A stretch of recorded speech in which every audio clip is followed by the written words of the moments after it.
ওং শ্রী গণেশায় নমঃ। ওং নমঃ শিবায়। তো বন্ধুরা, আমার এই ভিডিওতে খুবই সংক্ষিপ্ত আলোচনা করতে চলেছি 27টা নক্ষত্রের মধ্যে 21তম নক্ষত্র উত্তরসেরা নক্ষত্রের সম্পর্কে। তো আমরা সকলেই জানি এই নক্ষত্রের নিজস্ব আলো আছে। তাই আমাদের যেসব জাতক জাতিকের জন্মছকে এই নক্ষত্রাধিপতি শুভগ্রহের শুভ অবস্থান এবং শুভগ্রহের দৃষ্টিতে যদি অবস্থান করে, তাহলে আমরা এই নক্ষত্র থেকে প্রচুর সাকসেস সফলতা এবং প্রচুর শুভ ফল পেয়ে থাকি।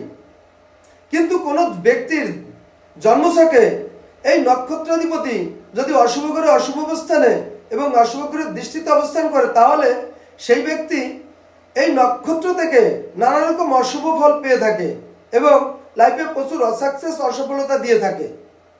তো আমি আমার এই ভিডিওতে উত্তরসেরা নক্ষত্রের জাতক জাতিক কি শুভ অশুভ ফল পেয়ে থাকে সেই সম্পর্কে খুবই সংক্ষিপ্ত আলোচনা করতে চলেছি। তো যেসব জাতক ব্যক্তি উত্তরসেরা নক্ষত্রে জন্ম, এরা সাধারণত খুব ব্যক্তিত্বশীল এবং কৃতজ্ঞতা যুক্ত হয়ে থাকে। এছাড়া এরা প্রচুর প্রতিভা এবং উৎসাহী যুক্ত হয়ে থাকে। এই উত্তরসেরা নক্ষত্রে যাদের জন্ম, এরা সাধারণত সর্বগুণ যুক্ত হয়ে থাকে এবং এরা প্রচুর ধার্মিক হয়ে থাকে। এই উত্তরসেরা নক্ষত্রে যাদের জন্ম, এরা সাধারণত উচ্চ শিক্ষা বিদ্যা যুক্ত হয়ে থাকে। এছাড়া এই উত্তরসেরা নক্ষত্রে যাদের জন্ম, এরা প্রচুর প্রতিভাশীল এবং খ্যাতিযুক্ত হয়ে থাকে। এবং এই উত্তরসেরা নক্ষত্রে যাদের জন্ম, এরা সাধারণত প্রচুর ধনবান এবং গুণবান হয়ে থাকে।